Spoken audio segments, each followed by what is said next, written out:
Well, folks, thanks for joining us tonight. You know you're in for a treat when you hear that tune because it means it's time for another week of the Rec Poker Podcast. I'm your host, Jim Reed, Bluffsterini in the home game and at Rec Poker Jim on Twitter. And I have the best freaking job in the world, talking poker with my friends here on the show every Monday night while we steal each other's chips in the free nightly home game. Here at Rec Poker, we play for fun, but it's more fun when you win. So we study together, we play together, we celebrate together. And it all starts with a free membership at rec.poker, where all it takes to join is an email address and a smile. All right, we're going to look at a strategy forum post in a moment, like we do every week here on the forums edition of the podcast. But first, I have to thank our sponsors, the Running Aces Hotel, Racetrack, and Casino. Most of what we do here is free, so we're a largely volunteer-based organization. So we depend on the support from our sponsors and also from our premium members who take part in our training material and study opportunities every month for only $15 a month. And remember, you can get your first month for only $5 by using the code RECPOKER at checkout. Now, they let me host the show on Mondays, but I am only one man, and it takes a group, a gang, a crew to make all the magic happen around here. We call this group of wizards the Wrecking Crew. And if you want to learn more about me or the rest of the Wrecking Crew, you can head on over to rec.poker/crew, or you can listen up because you're going to meet a few of them right here on the air, starting with our own Kim Kilroy. I'm Kim Kilroy. I am Fergie56 in the home game. PetBet or PetBet33 on most platforms. And who's next? Mark? Hi, I'm Mark, and you can find me under Mr. Bullet on the Wrecking Crew page. I'm Rob Washam, and you can find me as Rabman50 just about everywhere. I'm Taylor Moss. You can find me on Twitter at Taylor_Moss or as Gopherboy TJM in the Rec Poker home game. Well, thanks for joining us, everyone, tonight. This is some of mostly my highlight of the week, talking poker with this gang of wizards. We're going to be talking tonight about sort of the experience of getting to the final table in like a casino daily tournament. Taylor actually had a really deep run. No spoilers. Taylor had a fantastic deep run recently and wanted to sort of explain and sort of discuss some of the concepts, some of the factors that are on people's minds as ICM becomes more and more important, and how we might adjust our play in those kind of circumstances. So Taylor, why don't you kind of take us through your experience, and congratulations again on the nice finish the other day. Yeah, thank you. So yeah, I think this is kind of from Rob. Rob was we were talking about this just beforehand, and Rob said, hey, talk to me about it. Like, what was it like? How did people behave? What were those other factors? And we're like, this would probably be a pretty good episode just to chat about all the different considerations, what we saw, what we've seen at other dailies. And I thought it was a great idea.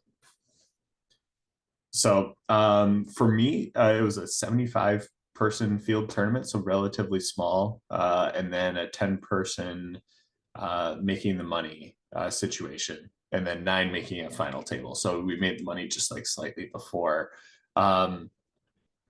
Just like generally speaking, with what I saw with some of the people's play when we were getting there, it felt like it was very non-ICM aware up until the point that we got to 14 people left. There was a clear differentiator like when that happened, and it may have just been like the stacks that were around at that given time, or just the fact that people knew it was 10, and once you get down to playing 7-handed, then it started to kind of like feel that crunch of what was going on. But I honestly think it took that like starting to play shorthanded for people to start to realize, hey, we're getting close to the money and we should be changing how things work. Because even with 18, 17, 16 people left, I think we went from 18 to 14 incredibly quickly, when in my mind that really shouldn't be the case. Like, you should really be slowing the pace of play down. You should really be very selective with the spots that you're taking. But I was not seeing that as we were kind of getting close to the money there. So I want to take off from that point right there, Taylor, about playing shorthanded, because I remember earlier in my own poker career when I was, making final tables for the first time, I remember being like surprised that you get down into like 20 something people and all of a sudden you're playing 7-handed. And then the third table breaks, and now you've got 2 tables left and you're 18. By the time you get down to 13, 12, 11, again, you're 5 and 6 handed again. And you've been playing the whole tournament up until this point, full ring. But and now you then you get to the final table and all of a sudden it's full ring again. So there's these adjustments to being shorthanded that are even in addition to ICM considerations. And I remember when that was a new idea to me, that kind of threw me for a loop a little bit. I didn't know how much to open up my ranges or how much more widely to defend my blinds, or like, should I be 3-betting more or folding more? Well, I'll just open this up to the panel. When you do get in that spot where that third table's breaking, that fourth table's breaking, you're starting to play 5, 6, 7 handed. Do you guys make adjustments that don't have anything to do with ICM, but just have to do with playing at a more shorthanded table? Taylor and Rob, you guys have unmuted, so I'll let you jump in. Not necessarily, but indirectly, yes, I would say that I make adjustments. I wouldn't say like, hey, I'm looking to 3-bet more, or I'm looking to open more, or I'm looking to defend my big blind more or less. But I am very much trying to notice how others are reacting to the shorthanded play. Because I think others, like you're saying, like if they haven't been there that often, like they start to really get thrown off on how they should behave in certain scenarios, and start to act a little bit differently. So I will be very specific about how I'm playing against specific opponents in terms of like, whose big blind is this? Who's behind me left to act? And how are they changing up their play? Because honestly, when we were 14 people left and playing 7-handed, the person to my direct left was calling a lot in position versus opens. And I needed to be able to adapt and change how I'm playing versus that specific opponent to be able to adjust for that. Because normally you get down to there, it's like you just kind of don't want to play hands. You want to try and sneak into the money. You don't want to risk all the chips that you have. This person was leaning very much in the opposite direction in terms of, hey, I still have the button. I'll have position. I'm still going to play all these hands. And it was a bit of like a difference than I would expect versus the normal. So I had to kind of adjust for those situations. Yeah, I was in a similar situation, a little smaller tournament, 40 people. And it paid 5, and we were at the final table of 9. And it was very interesting because there was only like one other person at the table that I got the feel that she was ICM aware. And everybody else was just playing the way they had been playing that whole night. And I thought it was very interesting. So I was very careful looking at position, looking at my chip stack in relation to the people behind me, and being very careful with how I approached it, but also very aggressive when I had the button and I had those other 2 players covered. So it was, you knew that they weren't going to call properly. Mm-hmm. In that case, you knew that they were going to fold more than they normally would. So it was very easy to attack that and steal blinds and make chips that way. So we've talked on the show before about how poker is unlike other games because if your opponent makes certain mistakes in poker, it can cost you a lot of money as well. And ICM is one of those spots where if you're playing against someone and if you think that they know ICM and that they're feeling a lot of ICM pressure, but if in fact they're not even thinking about ICM, they're going to get into pots with you that they really shouldn't be getting into, and they're going to get it to showdown more often. And that can actually really hurt you because it introduces that variance into your game. Mark, I'm kind of curious to hear your take on this a bit. You're a very experienced player. You've gotten to the final tables a lot. Like, how do you tell if a player is conscious about ICM or not? Like, how can you tell, is this person ICM aware, or are they going to make the kind of mistake that could drag me down with them by not playing in the correct way when it comes to spots like this? I have a lot of thoughts now coming to my head. I don't know where to Perfect. start. So All right. first thing is you were talking about a tournament size of 75 people. And there's a big difference between like smaller fields and bigger fields. Right? Bigger fields would be 500 and upwards, and smaller fields would be 200 and lower. I think the biggest difference is once you play a smaller field, actually having chips or winning chips during those crucial ICM spots are so important because it can translate to a win. And when you have like 1,000 people field, like you actually have to squeak into the money. Like it's so important to cash because unless you have like a big stack, then you actually are incentivized to gamble, not to gamble, but to like confront another big stack. And actually, because doubling up against that person could guarantee you a deep run. Whereas like if you have 10 big blinds and you should just try to survive in a big field. So in a small field, if you have 10 big blinds, like there's no guarantee that the bubble is gonna bust. So you have to do something. And like doing something or like playing more aggressively will translate into like a higher position at the final table. So that's like a big thing that most people are not aware of. Yeah, I like that. And it's true that in the bigger field tournaments, the bubble bursts a lot more quickly because people are being eliminated on more tables, right? Yes, think about it this way. So when you play a smaller field like 2 tables, you only have like 2 tables where people can make mistakes. But if you have like 5,000 people playing entries, you will have like, I don't know how many people get paid, 600, and 600 divided by 10, let's just say 10, they will have like 60 tables. On each of those 60 tables, there is someone making mistakes. So it's really important to actually cash because, like there are some spots where you're supposed to fold ace king, because like you doubling up from 10 to 20 big blinds, it's not going to guarantee the next pay jump. And the first pay jump is from 0 to like the min cash, which is huge. And then the next cash from the min cash to the next payout is like a couple $100. So you doubling up your stack will not even guarantee you like to get the next pay jump, right? Or like even if you double up from 10 to 20 big blinds, it doesn't mean that, let's say you get the min cash is 2,000. It doesn't mean that you will get a guaranteed $4,000 like cash, right? You might get 2,500, so it's not even really worth it. Yeah, like doubling your stack doesn't double your expectation of winning twice as much. Because I think I get that. Yeah. That's really interesting.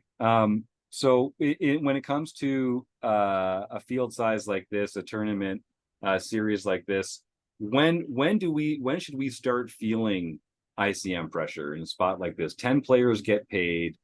Taylor, you unmuted there. Why don't you jump in? Yeah, I think Rob's talked about this in the past, and I also watched the same video that he talked about with this. But GTO Wizard, I think, put a video out a few months ago, and they were kind of talking about this and like how should you be changing your ranges based off of like the size of the field left. And I believe the answer in that was like a sizable difference in how well you do very early on to start adjusting for ice, like based off of the amount of field that's left. I believe it was like 50% of the field, or maybe even showed some signs at like 75% of the field. That's when you should start, but it's again like small changes. But I think people just play, here's how I view the tournament, and then all of a sudden it's like, oh no, we're close to the money, shift, play tight and go after this, and like all those different types of things. So I think it's got to be way more gradual when you're looking at these types of things. Like you should be slowly tightening up ranges, potentially changing how you're playing against other bigger stacks, smaller stacks as you go through there. But if there's a third left in the field and you're not really like be trying to become a little bit ICM aware, or how far are we away from potentially bagging, from potentially getting close to however many tables are left. I think that would be a mistake to not be making adjustments with like a third of the field left. Rob? Yeah, I think the video you're talking about is on GTO Wizard. The minute somebody is eliminated from the tournament, ICM starts. Because prior to that, everybody has the same expectation, right? When you Right. first start, everybody has the same number of chips. Everybody has the same part of the pot, so to speak. But as soon as somebody is eliminated, now that goes up. And as people are eliminated, it goes up and up. So what Taylor's saying is ICM is a gradual thing that goes throughout the whole tournament. And not a lot of people understand that. I think we watched Chris's deep dives lately. He's been talking about tournament stages of the tournament where things change, where how you approach the tournament changes. And most recently we went through the accumulation phase. And that's usually when we got about halfway, right? Where the blinds start really ramping up. Now you're trying to accumulate chips and you're embracing variance because you need to get to the bubble, right? You don't want to go out you don't want to go into the bubble with no chips because you won't make it. So this is an accumulation and you're willing to take variance. Well, then once you get past that and start getting close to the bubble, now ICM becomes a huge factor. And your ranges have to change. Your approach to the game has to change. You have to pay attention to who has you covered, who do you have covered, and those types of things come into play much more so as you get closer to the bubble. Yeah, definitely like stack size is one of those things that becomes much more important, and relative stack size to the other players at the table. Mark, you look like you've got something to add there. Yes, like in ICM situations, you basically don't want to flip, Right. but you want to be the first guy that is all in. Yes. So he has to call it off. So you never want to call it off. Unless you have a hand that dominates the hands that he's shoving with. So Like what are some good examples of that? Yeah, talk a little bit about what kind of hands those might be. So let's say you're on the button and you open ace-10 off and the small blind goes all in. That's just a fold. Like let's say it's for 20 big blinds. Sure. Like in most situations it's a fold because the small blind will never go all in with a hand that is worse than ace-10. Unless he's like a really good pro, then he will shove some other ace X. But like I don't see it in casino, like in live games where people just shove like an ace-deuce suited. Like I just don't see that, right? Sure. And then even like if you think he shoves ace-deuce suited are only 4 combos, and those do not make up for the 16 combos of ace-king off, ace-queen off, ace-jack off. So even if you know he's shoving those like ace-deuce suited to ace-5 suited, whatever, it's not enough. So you have to find other hands that you dominate because he's shoving pairs and you're flipping against pairs and you're dominated by the ace-x region. So you have to find way more combos. So ace-10 off would be a fold. Like the first call would be like ace-queen off, where you actually dominate ace-jack off, and then maybe he shoves king-queen. So you actually have to think about, do you dominate any hands that he's shoving? And it does not account for the suited variation. I love that. I like that way. I really like that way of thinking about it. Like, what are the actual combos in their range, and how can we contort our own range to only be hands that are doing really well against those actual combos? Yes. That makes so sense. You don't want to go for a 50-50 flip. Right. Yeah. This is the wrong time in the tournament to take that flip. That's because of risk premium. You need a higher equity. Your hand needs to have higher equity to make that call than it would be earlier in the tournament, where it's more of a chip EV situation. So when you get to ICM, yeah, you have a risk premium. So all of a sudden, instead of needing 50%, you might need 65% Mhm, to make that mhm. worth a call. Ace 10 Yeah. doesn't have 65% against much. That's going to be jamming. Yeah, I like that. Yeah. So, and we talked about sort of how the two biggest ICM events in the tournament are typically the cash bubble and then the final table or some one of the latter events near the final Mhm. table. So I'll ask Taylor and Rob similarly to what I asked Mark earlier.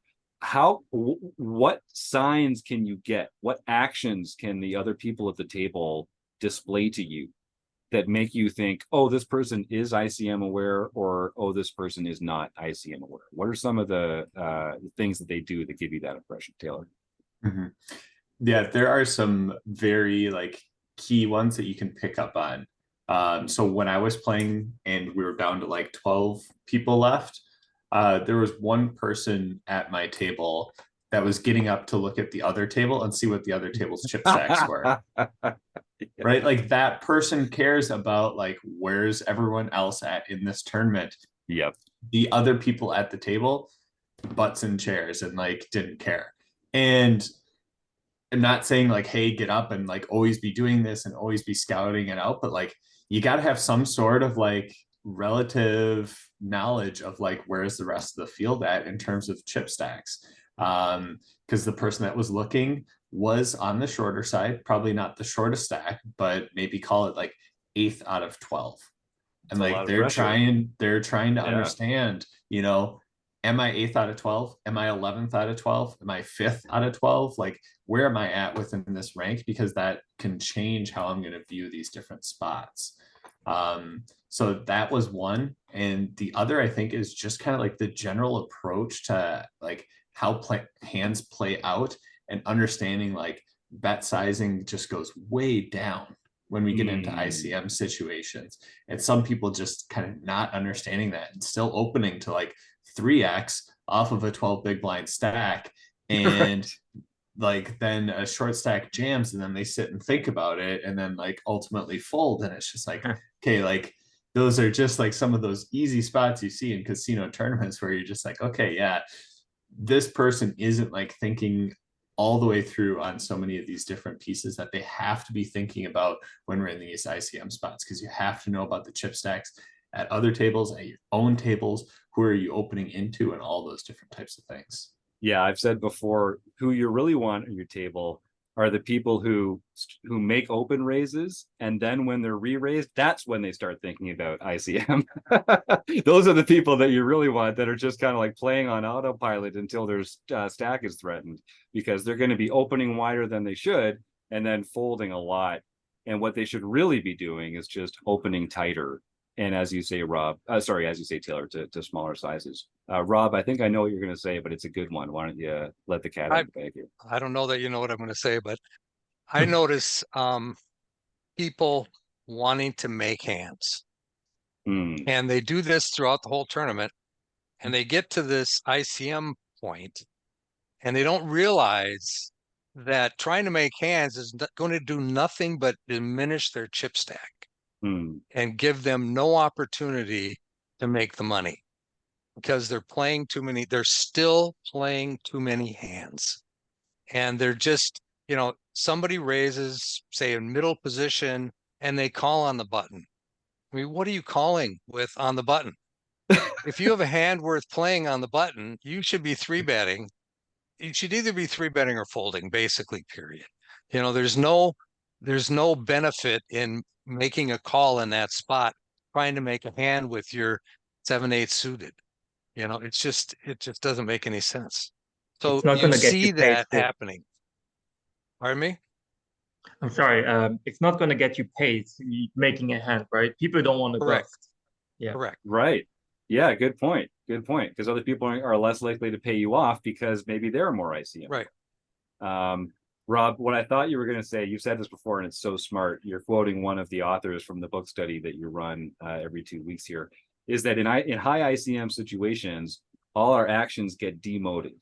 So something that used to be a raise might be a call. Something that used to be a call now becomes a fold. Something that used to be a big bet now becomes a small bet. And that's just one of the ways that we kind of adjust to ICM. And, you know, it's a general rule. It's not always going to be true, Yeah, and like most general I didn't rules, think I but- needed to say that because Taylor already did. So now that we kind of know how to spot some of these players that are ICM aware and some that aren't, how do we adjust our play against them? So like the first thing that jumps out to me is that if players are ICM aware, their ranges are going to look very different.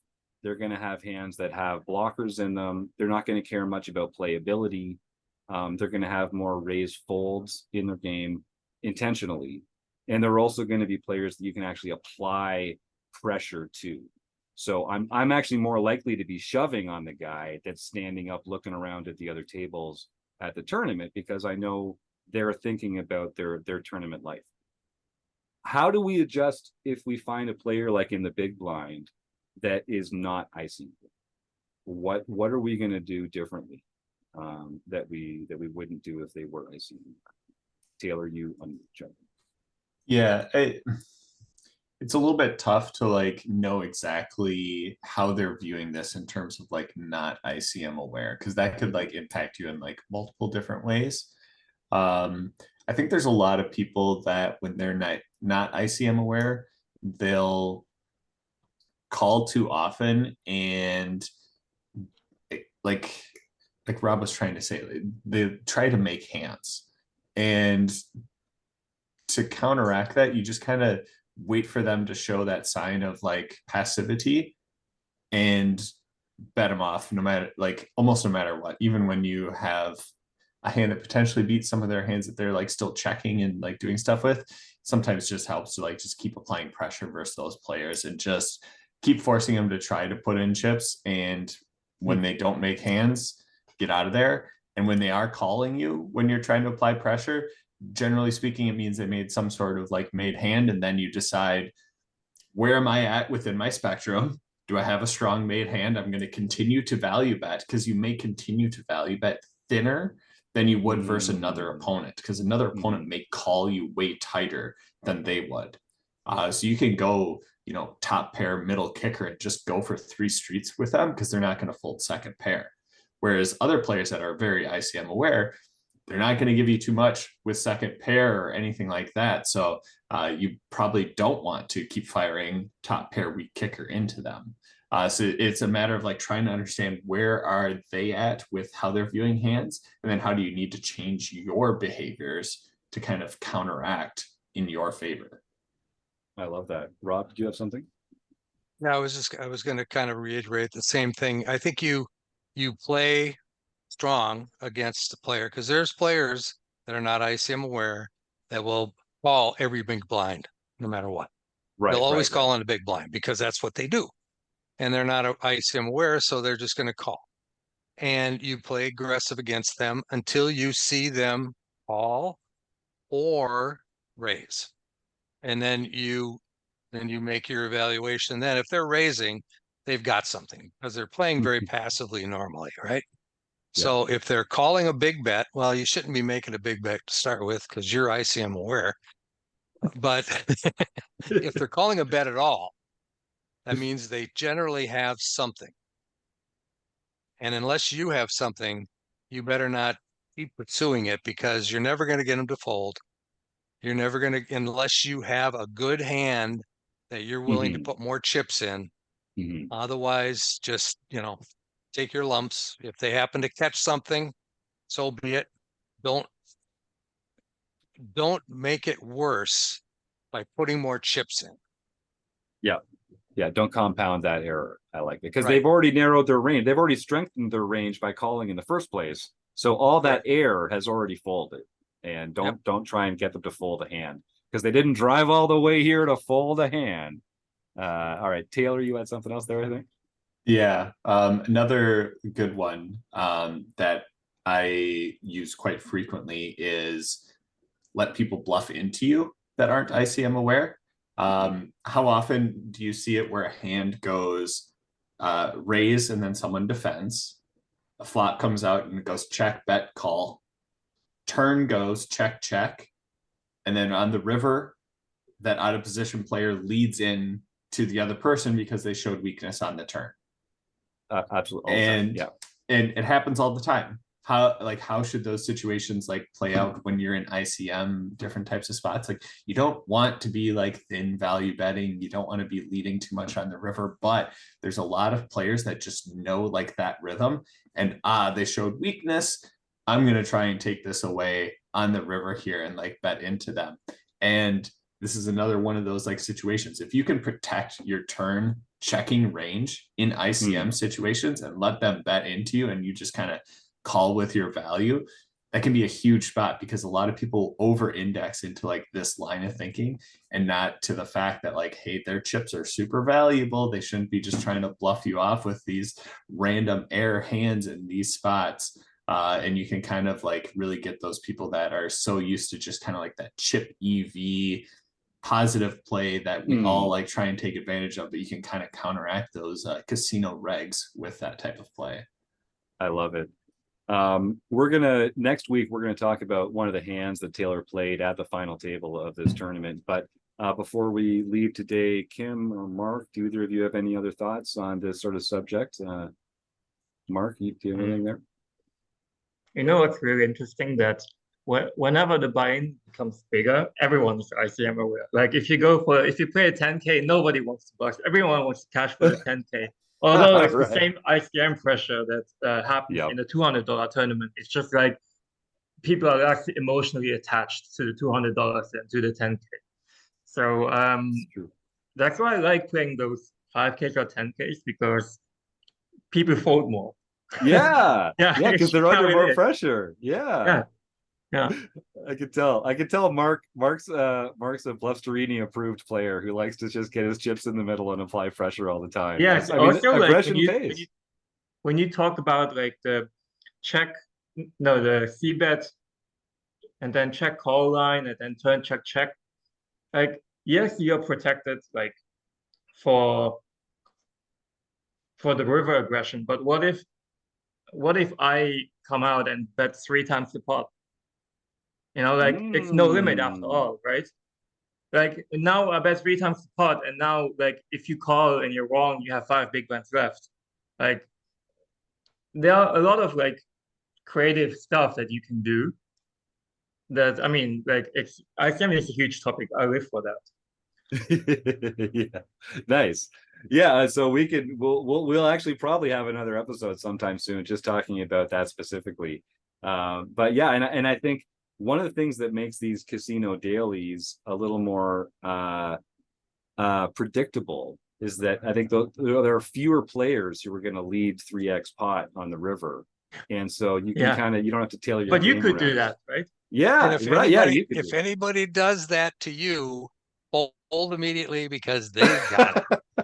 Yeah, in our games. Yeah, in our games. Yeah, they've got exactly. Like it. you can just keep like pushing on, like pumping on it. Like, I love it.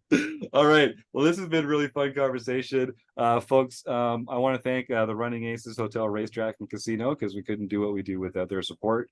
And I want to thank Mark and Kim and Rob and Taylor for their insights tonight. Stick around for next week. We'll be talking about a hand from that final table. And thanks to you, the listeners. We couldn't do it without all your support over the years. So thanks for joining us. We'll see you next week on the next edition of the Rec Poker Podcast. Have a good night.